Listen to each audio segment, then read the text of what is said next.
Gusti, ngadu abi ka Gusti. Meninikmat abi ya ningali batur pahya Gusti unggal imah. Abi mamang tahun-tahun rumah tangga jeung si Inggit sugan aya pasea sakali da teu aya Gusti. Gusti meni soleh-soleh teuing atuh pamajikan teh. Hayang sugan sakali we pasea.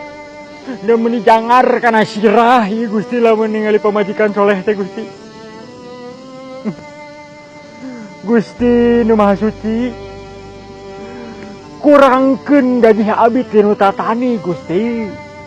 Ngarah abi teh bisa mere resiko. Geringkeun abi saminggu we Gusti ngarah teh digawe. Ngarah teh digaji kudunungan ieu tong boro gaji kas bengi teh dibikeun Gusti. Jauhkeun tina milik abi mah Gusti milik keur pamajikan nya teh si Inggit. Aing teh balik 3 bulan tah.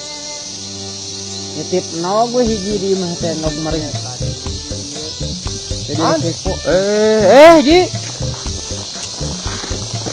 Di mana Ji? Ieu kot gagah rongkah sih yeuh.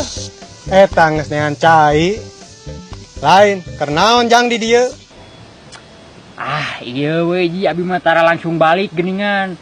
Ieu we di dieu lalason heula bari ngararasakeun wayah cai Ji. Jang. Kieu jang. Ieu teh Bapa boga pagawean keur maneh. Da meuni hese maneh mah di teteangan teh. Dieu Bapa geus di kaler, di kidul, neneangan. Sing horeng teh aya di dieu geuning. Loba nu nagih Bang Emok Ji. Naon aya peunciteun apa aya nu kudu dipaehan ku Karman yeuh? Lain jang.